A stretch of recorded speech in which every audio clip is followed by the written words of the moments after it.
Hey guys, what's going on? Johnny here from What's Spinning, here tonight to chat about this new Thundercat album. It is what it is. Thundercat, aka Steven Bruner, bass player extraordinaire.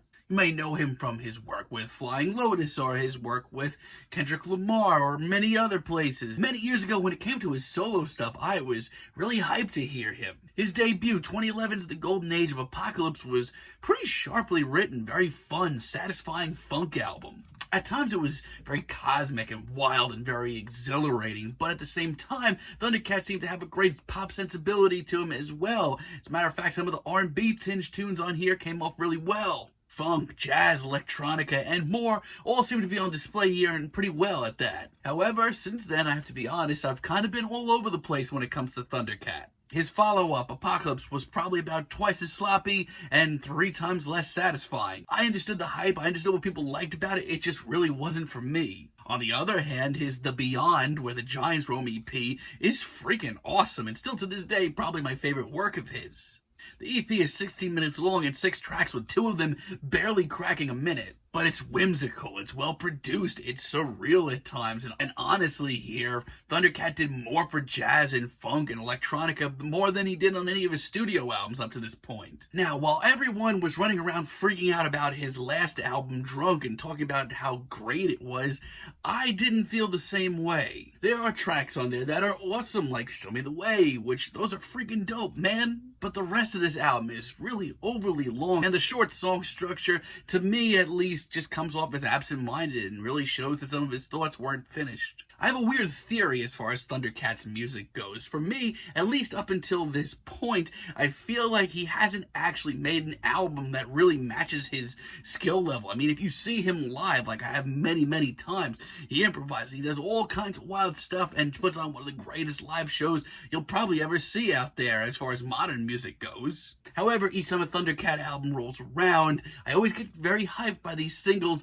Let's chat about this new album. This album opens up fairly quickly when we get tracks like Innerstellar Love. Right off the bat, I actually feel like Thundercat sounds basically right where he needs to be. Out of nowhere, this album just gets incredibly lush and colorful and very, very vast very quickly. At least in this moment, it gets very busy, but never really heady, never really a lot to get your head around. As a matter of fact, it's very smooth and really easy to drift away in. And between the group harmonies and that sax solo from Kamasi Washington that's just absolutely exhilarating, this is a great start. On the other hand, I have no idea where I Love Louis Cole came from. I'll be honest, I'm not really used to hearing such an upbeat and peppy track from Thundercat. Outside of that, though, it's business as usual, it's upbeat, it's fluttering, and the more psychedelic vibes here, as well as the rest of the album, are a great touch. Not to mention, as far as an instrumental showcase all around goes, this track and a lot of other tracks here are great. Black Qualls featuring Steve Lacy, Steve Arrington, and Childish Gambino did actually take a little while to grow on me, but the very sleek production and the funky licks here are just what the doctor ordered. Not to mention, it just might be my very morbid self, but I love the tragic tone to this track. It's fascinating. As a matter of fact, a lot of this track here is a sharp detour from the rest of the album. The hazy vibes, the psychedelic soul feel is great. And believe it or not, Childish Gambino's verse here might be better than anything he did on his new album. Now, while I'll get to the interludes, most of them I kind of feel hit and miss on. Overseas, though, I kind of feel like is perfect for Thundercat. It's groovy, it's sexy, it's well produced, it's got a great laid-back sound, and Zach Fox here brings in just enough personality and quirky sense that you can usually find on a Thundercat album. And most importantly, it really does hype up the next track, Dragonball Durag, perfectly. Speaking of Dragonball Durag, a friend of mine claimed that this track was smoother than cognac, and to be honest, I think that's the perfect description. It's just so silky and well produced once again, not to mention it's easily the steamiest track here. But even outside of that, this track is just so brilliant on so many levels. Instrumentally, it's still very strong, has a bunch of great licks, and Thundercat's vocals honestly might be some of his best here. Not to mention, there is a level of ridiculousness in the personality here is wonderful. Now, like I said, a lot of these shorter tunes, a lot of these interludes, I'm still kind of hit and miss on. There's quite a bit of them once again. Like this album's intro, Lost in Space, Great Scott, 2226. It's pretty whimsical, but I do have to say, right off the bat, compared to anything on Drunk, this isn't actually rubbing me the wrong way. I love the breezy feel, and once again, his vocals, which seem to be pretty awesome. I love the breezy feel to this, and while it's short and sweet, I feel like it just does what it needs to, and that's usher in the sounds of this album. Then we get tracks like Miguel's Happy Dance, which I don't know if it's just me, but this is just not where I want to hear him. This is a much bouncier and peppier tune once again,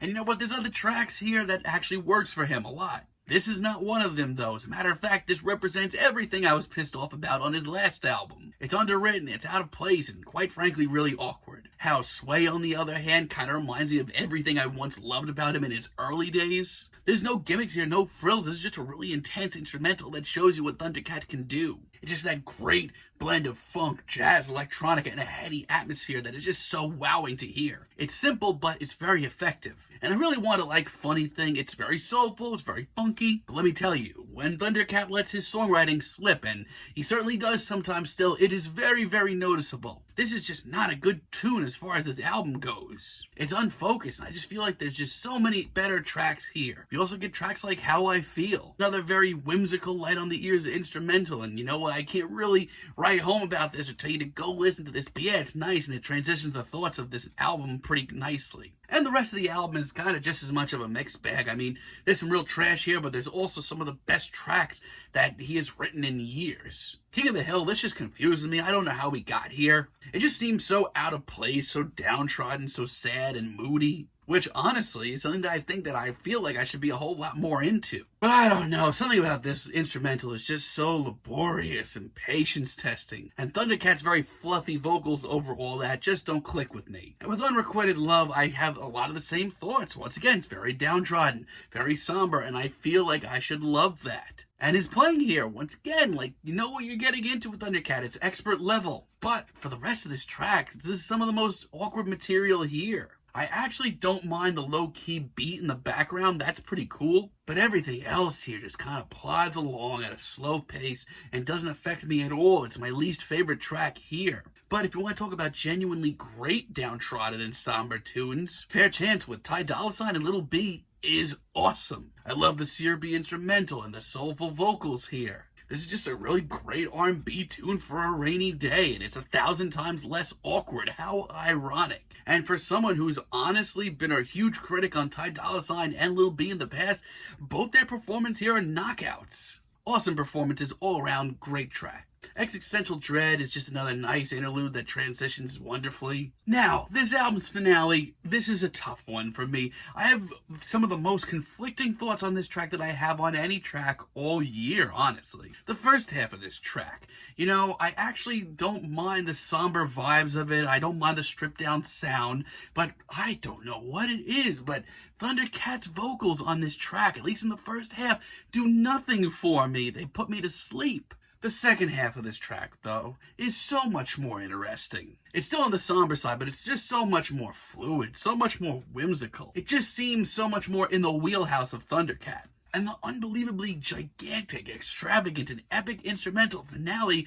this is awesome. I just really, really wish that this first half of this track just didn't exist, because that was bad. All that being said, I think this is the best Thundercat album that he's done in a really, really long time. While still some of the same problems persist, at least with me, the unfocused interludes and stuff like that, just the pacing of it all and the structure, I still feel like overall, this is a much more focused project. It's experimental, it shows him pushing out in new directions, but in all the right ways, and it just seems so much less awkward. I would take this over Drunk or Apocalypse any day, but that's just me. I'm feeling a strong 7 on this album, but let me know what you guys think down below. If you liked the video, be sure to give us a like, give us a subscribe, and let me know down below what you would like for me to chat about in the future. And until next time, have a great day, guys.